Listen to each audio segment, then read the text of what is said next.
से हम और आप टीवी चैनल का विश्वविख्यात बहुचर्चित संघ का समाधान का कार्यक्रम हम और आप प्रारंभ करें। उसके पूर्व जिन्होंने परम पूज्य मुनिवर की प्रेरणा से, मुनिवर से प्रभावित होकर गुणायतन से जुड़ने का अवसर सौभाग्य प्राप्त किया है, मैं उनके नाम सम्मान शब्द घोषित करूंगा। जो यहाँ पर उपस्थित हैं अपने स्थान में खड़े होकर गुरुवर का आशीर्वाद प्राप्त करेंगे और चैनल वाले उनको कवर कर लेंगे। गुरुवर के साहित्य के लिए श्रीमान रमेश चंद जी काला, श्रीमती गुणमाला जी काला, हैदराबाद तेलंगाना, ट्रस्टी गुणायतन, इन्होंने शादी की वर्षगांठ पर साहित्य के लिए सहयोग प्रदान किया। जोरदार ताली बजाकर इनका सम्मान करें। और गुणायतन को स्वर्ण रूप प्रदान करने के लिए स्वर्ण दान दिया है श्रीमती सुलोचना जी हरिप्रसाद जैन। जोरदार ताली बजाकर इनका सम्मान करें। अगर उपस्थित हैं तो अपने स्थान में खड़े होकर गुरुवर का आशीर्वाद प्राप्त करेंगे।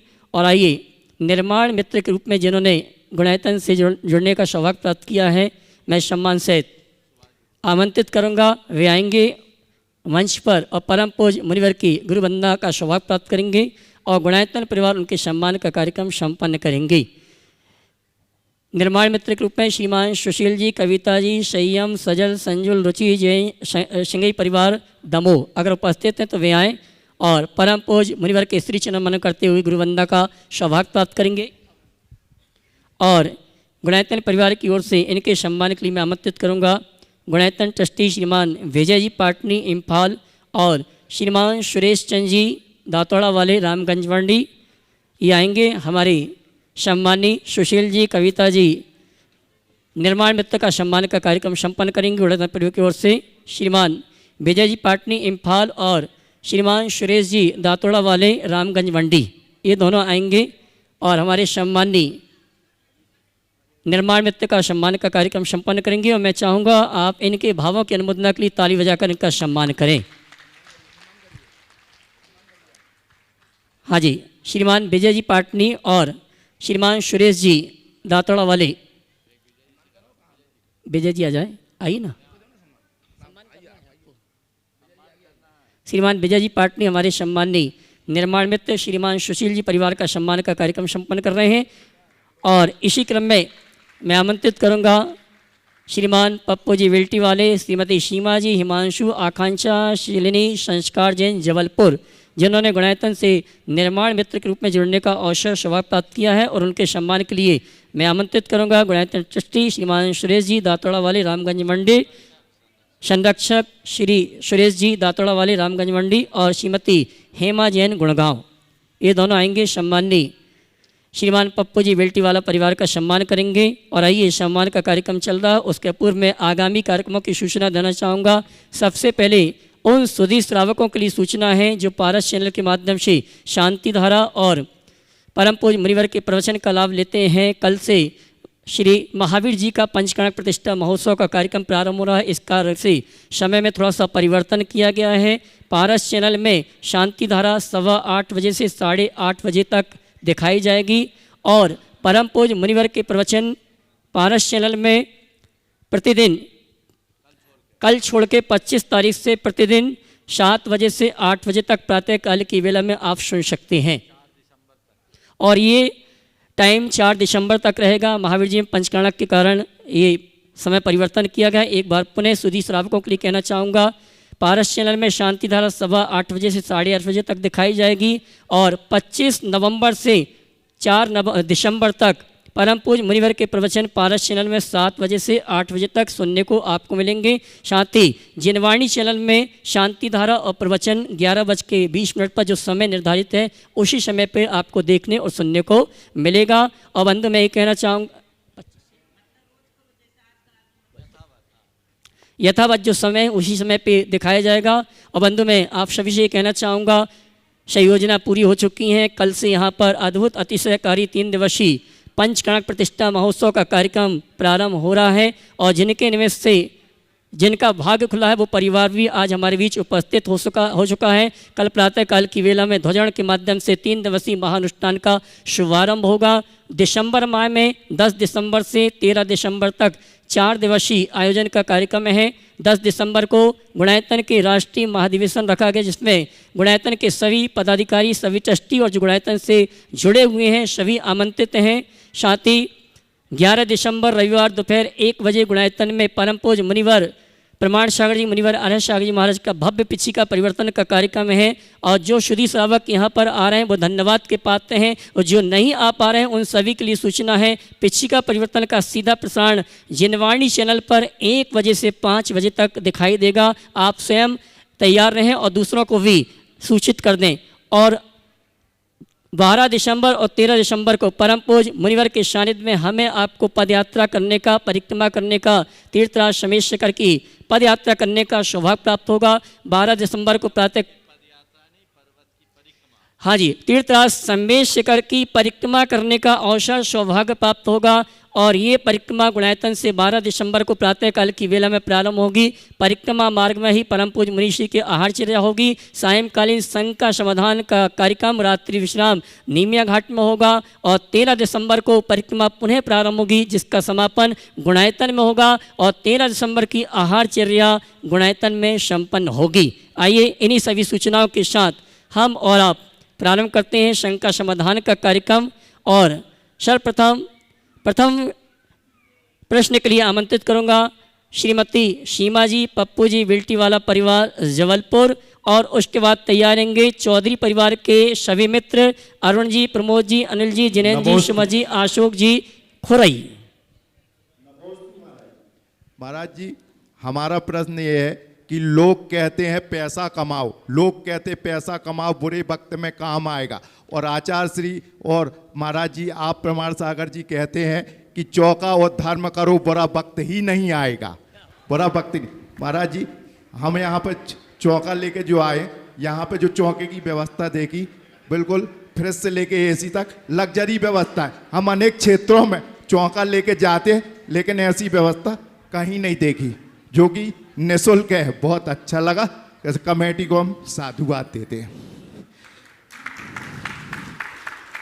महाराज जी, हमारा प्रश्न है कि माता पिता से बढ़ के भगवान की सेवा है कि भगवान से बढ़ के माता पिता की सेवा है? और घर में चौका लगाने का महत्व और 30 क्षेत्रों में चौका लगाने का क्या महत्व है, इसकी शंका का समाधान करें महाराज जी। आपने पूछा है माता पिता से बड़ी भगवान की सेवा है या भगवान से बढ़कर माता पिता की सेवा है। मैं आपके वाक्य को थोड़ा संशोधित करके उत्तर दूंगा। जो अपने माता पिता को भगवान मान लेता है उसकी सबसे बड़ी सेवा है। समझ गया? अब रहा सवाल तीर्थ क्षेत्र में और घर में चौका लगाने में क्या अंतर है।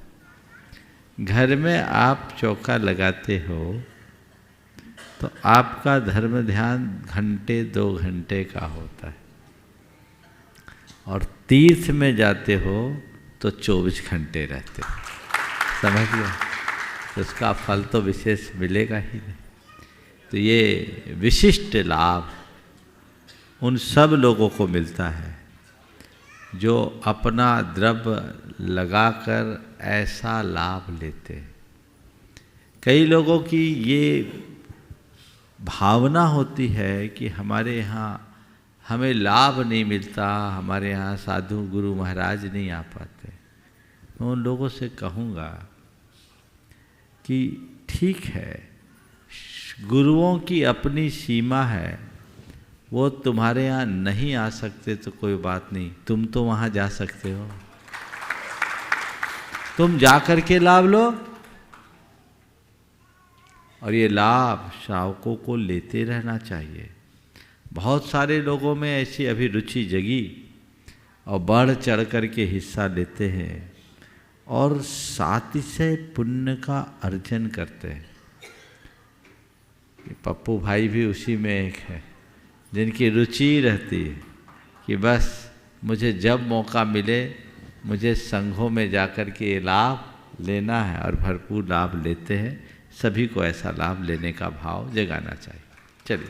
श्रीमान अरुण जी, प्रमोद जी, अनिल जी बजाज, जिनेन्द्र, सुमत, अशोक जी जैन, मित्र मंडी, चौधरी परिवार खुरई। उसके बाद तैयार रहेंगे डॉक्टर संयम जी, पत्रकार भोपाल। नमोस्तु महाराज जी, नमोस्तु महाराज जी, नमोस्तु महाराज जी। महाराज जी, वर्तमान में एकल परिवार का चलन बढ़ रहा है, तो क्या संयुक्त परिवार की उपयोगिता खत्म होती जा रही है, ऐसा समझे? नहीं, वाक्य को थोड़ा संशोधित करें। एकल परिवार का चलन बढ़ रहा है और संयुक्त परिवार की उपयोगिता खत्म हो रही है। इसकी जगह एकल परिवार के बढ़ते चलन में भी संयुक्त परिवार कुछ जगह टिका है। ये हम लोगों के लिए आदर्श है और वो सबके लिए एक प्रेरणा है। वो बताएगा उपयोगिता तो सदा से है और सदा रहेगी। लोग भले उसे आज भूल रहे हैं, लेकिन हमें इसे समझना चाहिए और जो संयुक्त है उन्हें संयुक्त होकर रहने का अभ्यास करना चाहिए। महाराज जी एक हाँ बोलिए महाराज जी के चरणों में नमोस्तु नमोस्तु नमोस्तु। महाराज जी हमने सुना है मुक्त आत्माएं आपस में बातें करती हैं, लेकिन वे स्थूल शरीर के बिना कैसे बातें कर सकती हैं? कहाँ सुन लिया कि मुक्त आत्माएं बातें करती हैं? महाराज जी कहते हैं आपस में बातें कर रही हैं। ये गप्पाष्टक है। मुक्त आत्माएं अमूर्त होती, वो बातें नहीं करती। ठीक है। प्रेत आत्मा भले कर ले। सुनो ध्यान से, मुक्त आत्मा और प्रेत आत्मा में अंतर है, समझिए।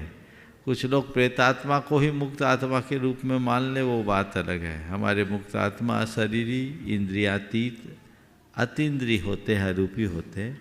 उनके साथ इस तरह की कोई भी संभावना शेष नहीं रहती। हो गया? एक और महाराज जी। एक क्या बात है?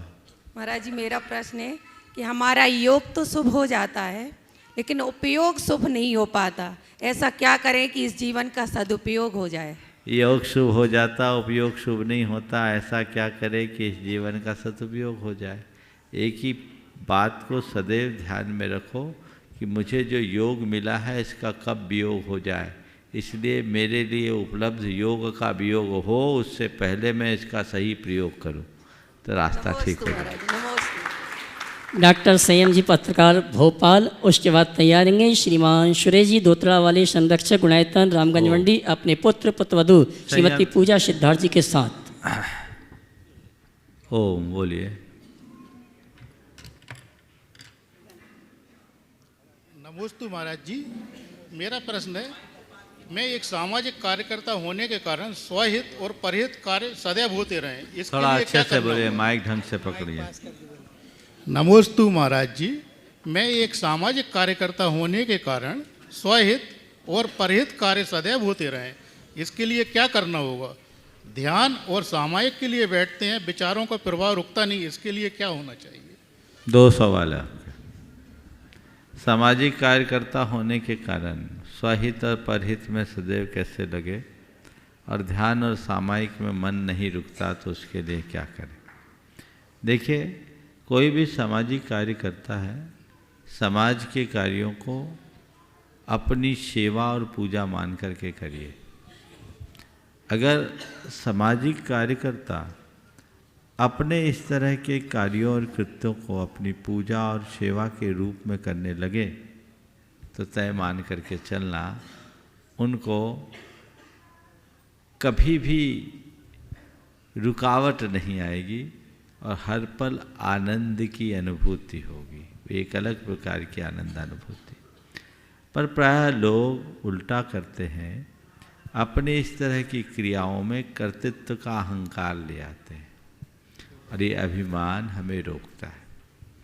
सामायिक और ध्यान में मन का जो भटकाव है वो अभ्यास से दूर हो सकता है। हम धीरे धीरे अभ्यास करें जिससे मन का भटकाव दूर हो। नमोस्तु मुनि। संरक्षक गुणायतन श्रीमान सुरेश जी दोतरा वाले रामगंज मंडी अपने एक ही पीछे दीजिए। श्रीमती पूजा सिद्धार्थ जी के साथ। और अगले प्रश्न की तैयार रहेंगे श्रीमान अरुण जी, सरिता जी, अंकिता, श्वेता चौधरी, खुरई। नहीं हुआ है अभी सवेरा, नहीं हुआ है अभी सवेरा, नहीं रात की मिठी थकान, चिड़ियों से जगने से पहले खाट छोड़ उठ गया किसान, चिड़ियों से जगने से पहले खाट छोड़ उठ गया किसान। खिला पिला बेलों को लेकर, खिला पिला बेलों को लेकर करने चला खेत पर काम, नहीं कभी त्योहार न छुट्टी ए उसको आराम हराम। नहीं कभी त्योहार न छुट्टी ए उसको आराम हराम। गरम गरम लू चलती सनसन, गरम गरम लू चलती सनसन, धरती जलती तवा समान, फिर भी आग दबा खेतों में रखवाली करता है किसान। जे जवान जे किसान, मेरा भारत देश महान। महाराज जी, मेरे पिताजी भी एक किसान थे और किसानों के सेठ जी भी थे, वही मेरा काम है। लेकिन महाराज जी, मैं पहले कीटनाशक दवाइयों का उपयोग करता था खेती में। जब राजस्थान की राजधानी जयपुर नगरी में आपका चातुर्मास हुआ, तो आपके माध्यम से आपने उदाहरण में समझाया कि दो भाई थे, तो एक भाई खेती करता था तो कीटनाशक दवाई का प्रयोग करता था और एक नहीं करता था।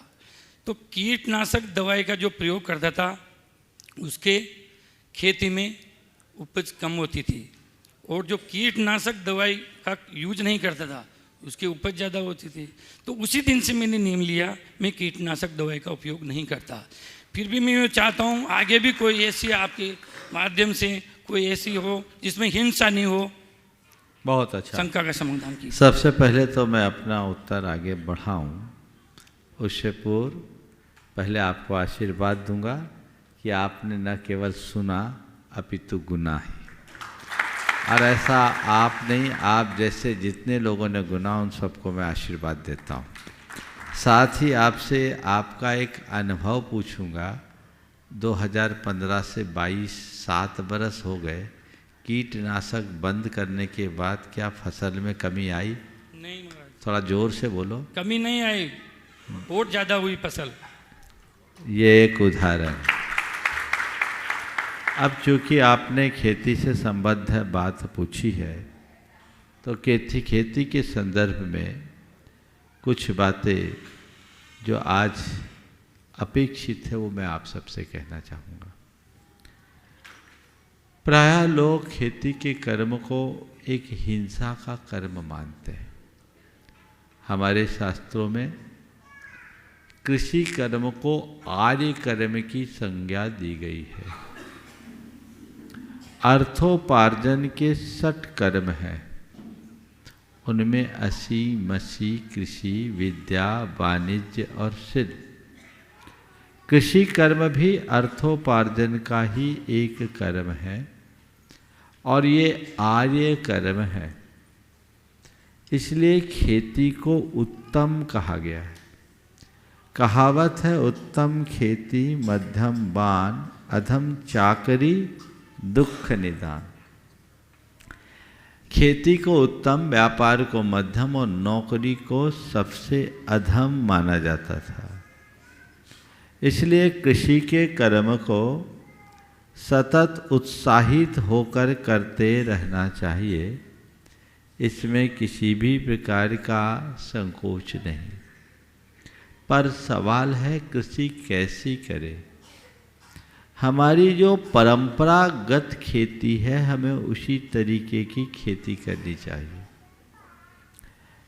खेती के कर्म में कीटनाशकों और रासायनिक खादों का प्रयोग एक प्रकार का अनर्थ है, पाप तो है ही।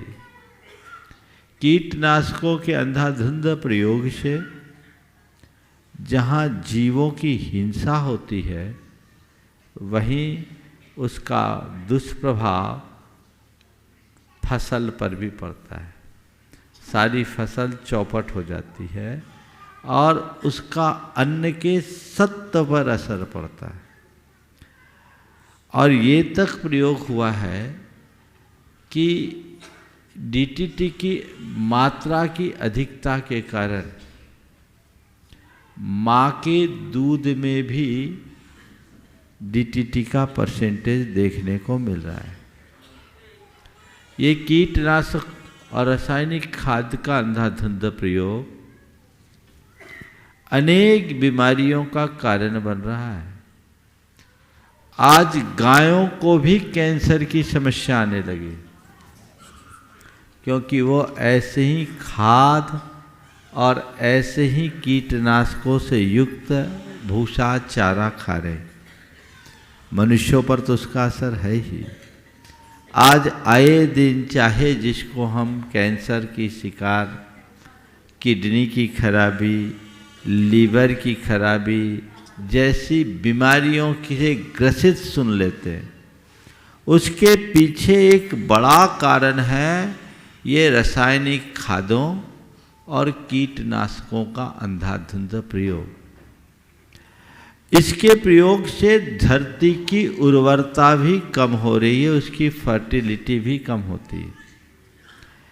एक बार रासायनिक खाद डालने से जमीन की उम्र 5 साल घटती है और एक बार देसी खाद डालने से जमीन की उम्र 3 वर्ष बढ़ती है, ये अध्ययन बताता है।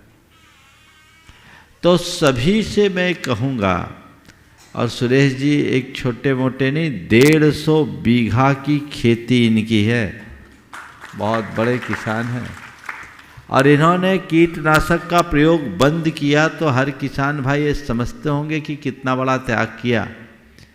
आज आपके सामने अपना अनुभव खुद शेयर कर रहे हैं कि मैं कीटनाशक का प्रयोग बंद किया, उसके बाद भी मेरी फसल में कोई कमी नहीं है। लोगों को सीखना चाहिए। बीच में एक वाक्य कहूँगा कि तुम्हारे द्वारा बोया हुआ बीज ही नहीं, तुम्हारा पुण्य भी फलता है। इस पर विश्वास रखो, केवल बीज नहीं फलता, बीज के साथ पुण्य फलता है। तो पुण्य को फलीभूत करने का रास्ता हमारा होना चाहिए और इस तरह के प्रयोगों से बचना चाहिए ताकि वह आपकी और देश के लोगों की सेहत को सुरक्षित रख सके। सरकार भी अब जैविक खाद को बहुत प्रोत्साहित कर रही है और उस पर कृषक बंधुओं को ध्यान देना चाहिए। आजकल एक शब्द चल पड़ा ऑर्गेनिक, है ना। अब हिंदी कम समझ में आती है लोगों को, अंग्रेजी जल्दी समझते। देसी कम समझ में आएगा, ऑर्गेनिक जल्दी समझ में आएगा। और वो सब महंगे दामों में बिकते हैं क्योंकि लोग इन सब चीज़ों को भुगत रहे हैं। तो इसको प्रोत्साहित करना चाहिए। इसी तरह कीटनाशकों के प्रयोग का एक और दुष्परिणाम है, कीड़ों का जो रेजिस्टेंस पावर है वो दिनों दिन बढ़ता जा रहा है और इस कारण से जितने भी प्रकार के कीटनाशक हैं, चाहे वो पेस्टिसाइड के रूप में हो या इंसेक्टिसाइड के रूप में, उनकी पावर बढ़ाई जा रही है। पावर बढ़ाने के परिणाम स्वरूप क्या हो रहा है, कीड़े तो अपना रेजिस्टेंस बढ़ा रहे हैं, असर उसका अनाज पर पड़ रहा है। तो आप अन्न नहीं जहर खा रहे हैं और किसान को अन्नदाता कहा गया है। आप अन्न की खेती कीजिए, जहर की खेती से बचिए। ये जहर की खेती मत कीजिए, ये आपके जीवन को विषाक्त बनाएगा। मैं जब अभी बड़वानी तरफ था, उधर मालवा का इलाका कृषि के क्षेत्र में बहुत समृद्ध इलाका, एक रात्रि हमारा एक किसान के घर विश्राम हुआ। उसकी 150 एकड़ की खेती थी। उस किसान भाई ने अपना अनुभव बताया। उसने जब मैंने ऐसे चर्चा की कि कीटनाशक डालते हो, बोले साल भर 2 साल हो गया बंद कर दिया। बोले क्या हुआ? बोले महाराज जी मैं खूब डालता था और उधर मैं देख रहा था कि खेतों में जब बिहार करते दिखता ही है, मैं तो सब चीज़ों को नज़र में लेते हुए चलता। फसल बोने के पहले ही जहर डालते थे लोग, कीटनाशक तो जहर ही है। तो मैंने जब पूछा तो बोला महाराज जी पहले डालता था, पर क्या बताऊं मेरे बेटे की किडनी, दोनों किडनी खराब हुई 27 साल की उम्र में, और डॉक्टरों ने बोला कि इसकी वजह ये कारण है महाराज जी, मेरा एक ही बेटा था, तब से मैंने तय कर लिया मुझे ऐसा अनाज उत्पन्न नहीं करना है। एक जागरूकता होनी चाहिए। गो पालन कीजिए, गोवंश की वृद्धि कीजिए, देसी खाद हो, गोमूत्र हो, इसका प्रयोग अगर खेतों में किया जाए तो किसी भी प्रकार के अन्य उर्वरक और कीटनाशक की जरूरत ही नहीं पड़ेगी। इसमें बस होता ये है कि अगर लोग रासायनिक खाद की जगह देसी खाद का प्रयोग करते हैं तो चूंकि पहले से वो धरती क्षारीय बन चुकी होती है तो उसमें 2 साल उनको सब्र रखना पड़ता है। तीसरे साल से उसकी पैदावार बढ़ती है और ऐसी बढ़ती है कि वो 2 साल का कवर 1 साल में कर लेती। किसान के अंदर ऐसा धैर्य होना चाहिए, तो वो धैर्य रख कर के काम कीजिए। अगर आप कीटनाशक का प्रयोग कर रहे हैं, महान पाप है, क्योंकि आप कीड़ों को मारने के लिए ही उसे डाल रहे हैं। तो जिसमें असंख्य जीवों की हिंसा का संकल्प होगा, वो अनाज खून से सना होगा, वो पाप है, वो पाप है। इसलिए ऐसे पापों से बचिए। मैं सभी को ये संदेश देना चाहूँगा, उत्तम खेती को उत्तम रीति से कीजिए ताकि आपके जीवन में उत्तमता आ सके। थोड़ा अपने मन को मोड़ने की देर है, लोभ संवरण कीजिएगा तो बहुत फर्क पड़ेगा। बहुत सारे जैन भाई हैं जो बड़े बड़े कृषक हैं। मेरे सामने महाराष्ट्र के युवा लोग बैठे हैं, मध्य प्रदेश में, राजस्थान में, कर्नाटक और महाराष्ट्र में, उत्तर प्रदेश के भी कुछ हिस्से में बहुत सारे जैन हैं जिनकी लंबी चौड़ी खेती है। और मेरे संपर्क के ऐसे अनेक लोग हैं जो एक दाना कीटनाशक का नहीं डालते और एक दाना भी रासायनिक खाद का प्रयोग नहीं करते और उत्तम करते हैं। जब मैं राजस्थान में था तो चापानेरी के पास एक भाई जिसका बेटा हार्वर्ड से पढ़कर आया, 350 बीघा की उसकी खेती, और उस खेती में टोटली अनार और पपीता की ऑर्गेनिक खेती कर रहा है। हार्वर्ड से पढ़कर आया बेटा खेती कर रहा है गांव में, और सारा सिस्टम लगा रखा। मैं वहाँ गया था, शौच के लिए जाता था, ड्रिप इरिगेशन की व्यवस्था और सब कुछ उन्होंने ऑनलाइन व्यवस्था कर ली और कंट्रोल कर रहा है टेक्नोलॉजी के साथ। तो खेती के ऊपर भी विशेष ध्यान दिया जा सकता है और उसमें उनको करोड़ों की कमाई। आप सुनकर आश्चर्य करेंगे, एक इंडिया टुडे में रिपोर्ट आई थी, कुछ लोगों ने खेती की ऑर्गेनिक खेती और 200 करोड़ रुपए का टर्नओवर केवल खेती से। कृषि कर्म को हल्के रूप में मत लीजिए। उन्नत तकनीक से आप अगर खेती करते हैं तो ये बड़े बड़े उद्योग से बेहतर है। समझ गए? और मैं तो कहता हूँ इसमें झमेले भी नहीं है, ना जीएसटी है, ना इनकम टैक्स है, ना कोई टैक्स। काली मिट्टी सफ़ेद पैसा, साफ सुथरा काम। इसे प्रोत्साहित करना चाहिए और जीवन को आगे बढ़ाना चाहिए। बहुत बहुत आशीर्वाद। विधान पुण्यार्जक चौधरी परिवार से श्रीमान अरुण जी, सरिता जी, अंकिता, श्वेता चौधरी परिवार खुरई। उसके बाद तैयार रहेंगे गुणायतन ट्रस्टी श्रीमान संजय सेठी साड़म।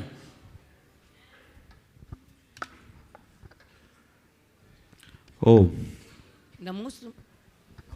नमोस्तु महाराज जी, नमोस्तु नमोस्तु। महाराज जी, मेरी बहुत प्रबल इच्छा थी, कई दिनों से कई भावना बहा रही थी मैं कि सिद्ध क्षेत्र में सिद्धों की आराधना आपके सानिध्य में आके करूं। वो आपके आशीर्वाद से अभी मेरी पूरी हो गई है। बहुत बहुत आभार महाराज जी।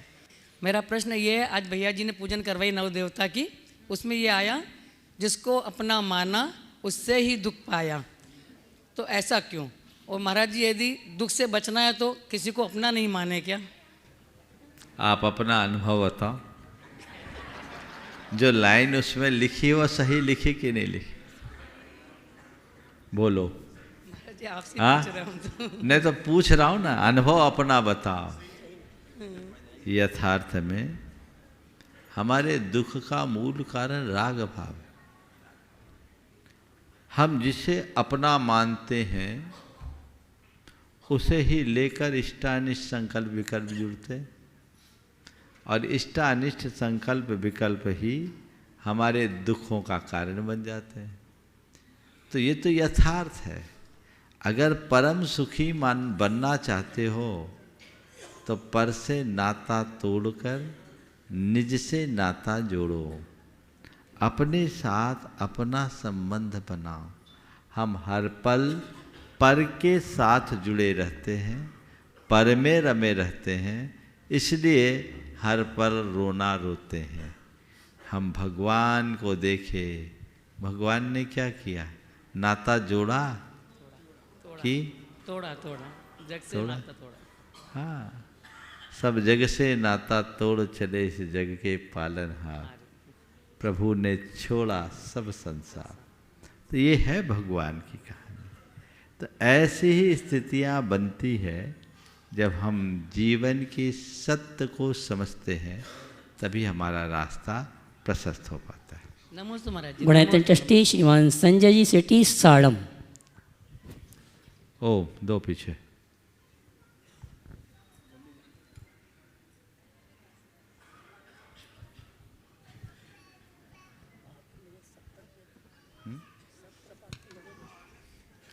बोलो। नमोस्तु महाराज जी, नमोस्तु नमोस्तु नमोस्तु। महाराज जी, मेरा प्रश्न है कि धर्म पुण्य की प्राप्ति के लिए किया जाता है, पुण्य ये सोच करके किया जाता है, तो क्या भी एक स्वार्थ की भावना है? इसका आशय बताएं। बिल्कुल ठीक बोल रहा है। सुबह ही मैंने अपने उपदेश में बात की कि हम लोगों की जो अवधारणा है उसे बदलनी चाहिए। चार दृष्टियों से लोग धर्म करते हैं। एक तो माँ बाप से परंपरागत मिले संस्कारों से प्रेरित होकर हमें बचपन से सिखाया गया कि बेटा धर्म करना है, धर्म करना है, धर्म करना है, सो हम धर्म करते हैं। कुछ लोग हैं जो धर्म इस भाव से करते हैं कि धर्म करेंगे तो सब कुछ ठीक ठाक रहेगा, दुख संकट टलेगा, मुसीबतें टलेगी। कुछ लोग सोचते हैं कि धर्म करेंगे तो कुछ पुण्य मिलेगा, सदगति में जाएंगे। ये तीनों बातें धर्म के मूल प्रयोजन के अनुकूल नहीं। ये बात ठीक है कि हमारा ये सौभाग्य है कि हमें ऐसे संस्कार मिले कि हम धर्म कर रहे हैं। ये बात भी सही है कि धर्म करने वालों की कठिनाइयाँ दूर होती है, और कदाचित दूर हो या ना हो, धर्मी व्यक्ति कठिनाइयों को सहने की सामर्थ्य जरूर पा लेता है। और ये बात भी सही है कि धर्मी व्यक्ति को पुण्य मिलता है, वो सद्गति का पात्र बनता है। लेकिन ये हमारे धर्म का प्रयोजन नहीं है। धर्म का असली प्रयोजन, धर्म करने से मेरे जीवन में स्थिरता आएगी, धर्म करने से मेरे जीवन में पवित्रता आएगी, धर्म करने से मेरा जीवन सुधरेगा, धर्म करने से मेरा जीवन बदलेगा। ये भाव करके धर्म करो तो धर्म का फायदा। तो वो कम लोगों में दिखता है। हम ऊपरी बातों पर ज़्यादा ध्यान देते हैं, जो धर्म का वास्तविक प्रयोजन है उसे प्रायः भुला देते हैं। और जब तक हम उसे अपनी दृष्टि में नहीं रखेंगे, धर्म का सच्चा लाभ मुश्किल है। आइए शंका समाधान के कार्यक्रम में अगली शंका का समाधान हम प्राप्त करें। उसके पूर्व में उन सुधी श्रावकों को यहाँ आमंत्रित करूँगा जिन्होंने तीर्थराज संबेशकर की यात्रा एरोप्लेन से नहीं, ट्रेन से नहीं, बस से नहीं, छोटी गाड़ी से नहीं, साइकिल से यात्रा करके यहाँ तक आए हैं। हमारे चंदा बाबा साइकिल ग्रुप धर्मनगर चिपरी जयसिंहपुर, कोल्हापुर, सांगली, महाराष्ट्र से लगभग 2250 किलोमीटर की यात्रा साइकिल से करके तीर्थराज संगमेश्वर की वंदना करने आए हैं। 6 नवंबर से यात्रा प्रारंभ की थी। 16 दिनों में इन्होंने यात्रा पूर्ण की है। 38 यात्री हैं और इसमें 3 यात्री ऐसे हैं जो 63 साल से ऊपर वाले हैं। जोरदार ताली बजाकर इनका सम्मान करें। और मैं सम्मान से चाहूँगा अपने स्थान में खड़े होकर गुरुवर का आशीर्वाद प्राप्त करेंगे और आपकी तालियां अच्छी बजना चाहिए। एक जन सवाल करेगा और एक प्रश्न के लिए वहीं हाँ वहीं नीचे से सभी एक साथ खड़े जाएं। सवाल करना है कर लो, चलो ठीक। सवाल है? ओ जल्दी बोलो, बोलिए। बोलो।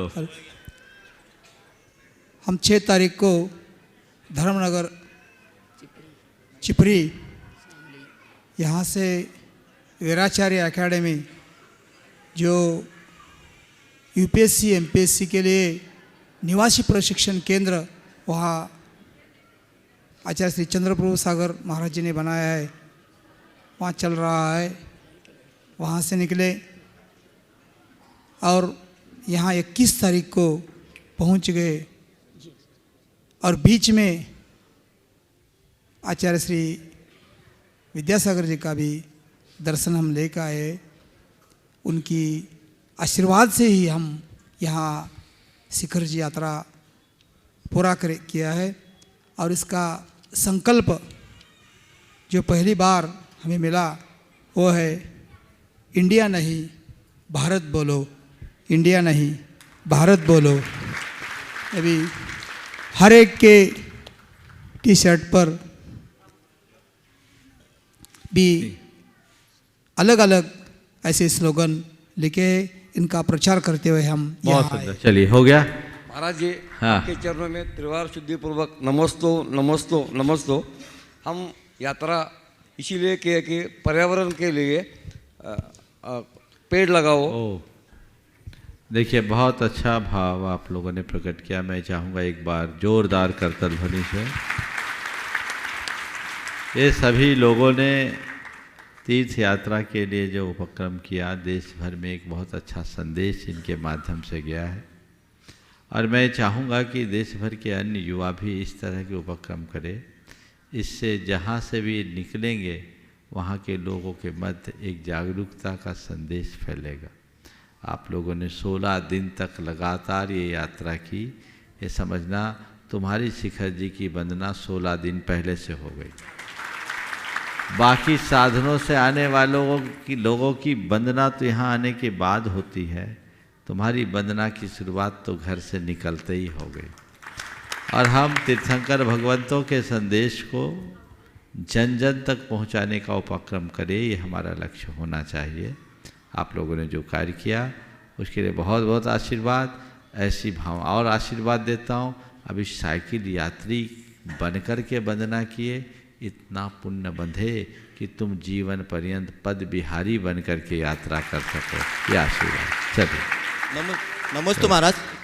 तालियां तो बजाइए अच्छे से आप लोग। हाँ, बोलिए जल्दी से। नमस्ते महाराज। मनुष्य को मृत्यु से भय क्यों लगता है? मनुष्य को मृत्यु से भय क्यों रहता है? क्योंकि जीवन से ज़्यादा प्यार है। जिसको अपने जीवन से ज़्यादा प्यार होगा वो मृत्यु से डरेगा। लेकिन जिसे अपने जीव से प्यार होगा उसे न मृत्यु से डर होगा न जीवन का मोह होगा। इसलिए जीवन से प्यार मत करो, जीव से प्यार करो। क्या बोल रहा हूँ? जीवन से नहीं, जीव से। जीवन तो नश्वर है, जीव अमर है। उसे देखो। जिसकी दृष्टि जीव पर होगी वो कभी नहीं घबराएगा। चलिए। और आइए मैं उस परिवार को आमंत्रित करूंगा जिस परिवार के निमित्त से मुख्य पंचकर्णक के पहले यहाँ पर 3 दिवसीय पंचकर्णक करवाने का अवसर परम पूज्य मुनिवर के सानिध्य में प्राप्त हो रहा है। सबसे पहले चाहूँगा उस परिवार के लिए जोरदार ताली बजाकर सम्मान करें। तालियां कम बज रही हैं, बजाइए अच्छे से। मैं आमंत्रित करूँगा सम्मान सहित हमारे गुणायतन के यशस्वी अध्यक्ष श्रीमान विनोद जी, किरण जी काला, पुत्र राहुल, पूजा काला, पुत्र रितम जी कल्पा काला, पौत्र सौरभ जी काला, कोलकाता। वे आएंगे परम पूज्य मुनिवर के श्री चरण में नमन करते हुए गुरु वंदना का सौभाग्य प्राप्त करेंगे और अगली शंका का समाधान प्राप्त करेंगे। माइक दो। इसके बाद तैयार रहेंगे श्रीमान राजीव जैन पूर्ति विदिशा। ओ बोलो बोलो। उसी जोश के साथ बोलना। हाँ। बोलिए संत शिरोमणि आचार्य श्री विद्यासागर जी महाराज की जय। परम पूज्य मुनि श्री प्रमाण सागर जी महाराज की जय। समस्त परम पूज्य श्री हरे सागर जी महाराज की, समस्त आचार्य संघ की। देखिए मुझे जयकारा नहीं लगवाई आपने, कड़क नहीं आए आज। हाँ बोलो बोलो बोलो। हाँ ऐसा है कि कभी कभी भाव ऐसे बन जाते हैं कि ये कड़कपना रह जाता है और सब कुछ मेरे को तो अब बोलने की बहुत आदत है और बोलता हूँ भी हूँ तो बड़े जोश और खरोश से बोलता हूँ। पर आज मैं थोड़ा सा इसलिए बहुत बहुत पुरानी यादें आ रही हैं। यादें तब की आ रही हैं जबकि महाराष्ट्र का चतुर्मास कलकत्ते में हुआ था और उस समय भी मेरी तीव्र इच्छा थी, हम दोनों की तीव्र इच्छा थी कि महाराष्ट्र की पिच्छी हमें मिले। तो महाराष्ट्र ने बोनस में हमें नई पिच्छी तो अपने ली ही और पुरानी पिच्छी भी हमें दी। ये हमारा उस तीव्र इच्छा का पता नहीं कैसे अपने आप ही पूरी हो गई। ये माने, और दूसरी अभी भी तीव्र इच्छा थी कि हम दोनों भगवान के माँ बाप बने, माता पिता बने और बिना मैंने महाराष्ट्र के पास पता टेलीपैथी के साथ ये संकेत चले गए और महाराष्ट्र ने इस भक्त को आशीर्वाद दे दिया। मेरे पास शब्द नहीं है कि महाराष्ट्र को किस तरह से मैं क्या कहूँ, पर एक बात इतना ही कह सकता हूँ आप सबसे कि मैं बहुत बहुत खुशहाल हूँ, बहुत बहुत खुश नसीब हूँ कि महाराष्ट्र से मैं जुड़ पाया और महाराष्ट्र ने मुझे अपने करीब बहुत करीब मेरे को रखा और ये बड़ा सौभाग्य है मेरा। ऐसे गुरुवर मिलना बड़े नसीब की बात होती है, बड़े नसीब की बात होती है। और हम दोनों का नसीब तो पता नहीं, I am getting emotional today, you know, it's very sentimental कि हमारी जो मन की इच्छा थी, मन की माने सपना था, वो सपना था उन्होंने महाराष्ट्र ने पूरा किया। महाराष्ट्र मेरे पास, I am so very happy, so बहुत बहुत।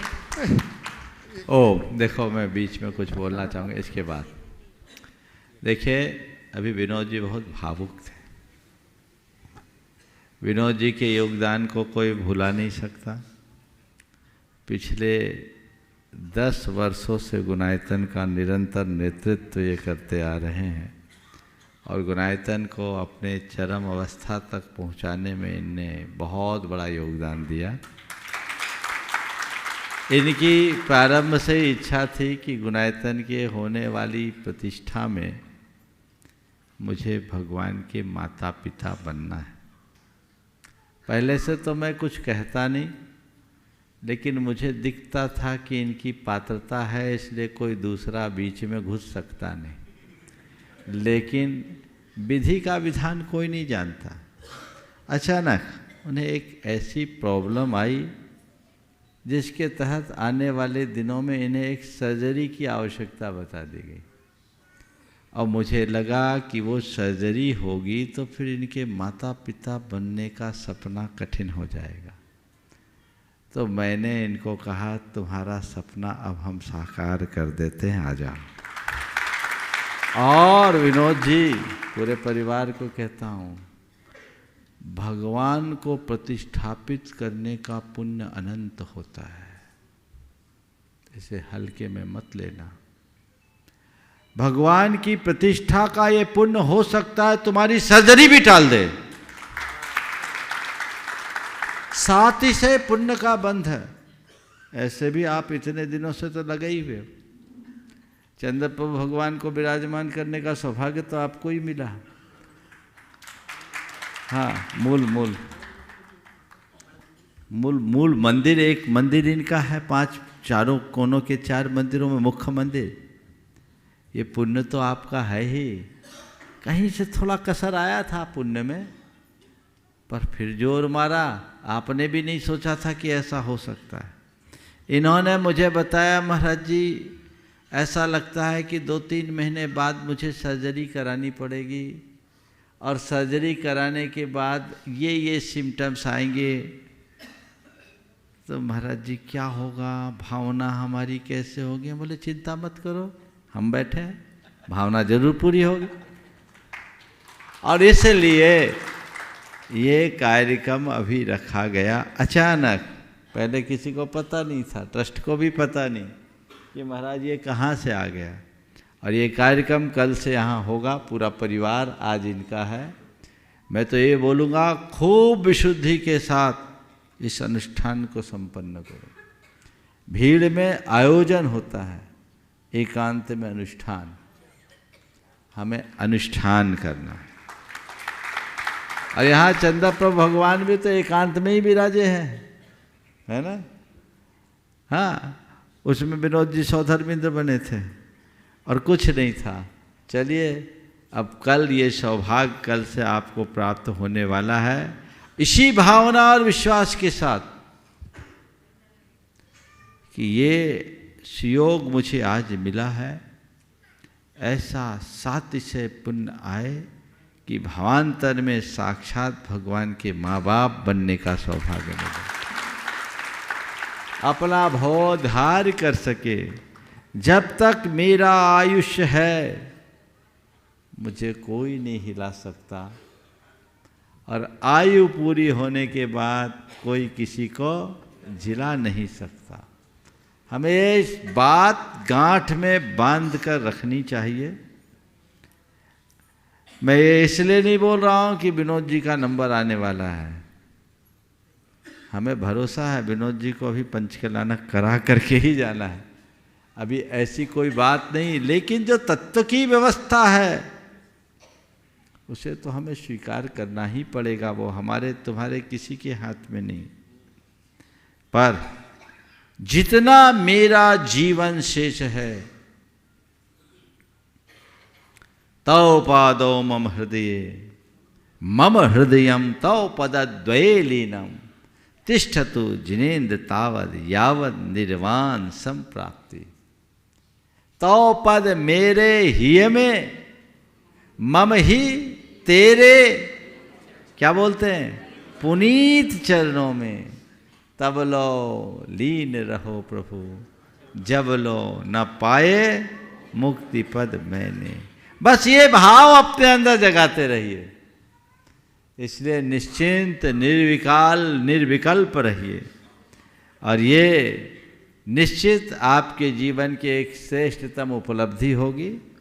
जीवन भर आपने देव गुरु और धर्म की जो सेवा की है उसका ये फल है।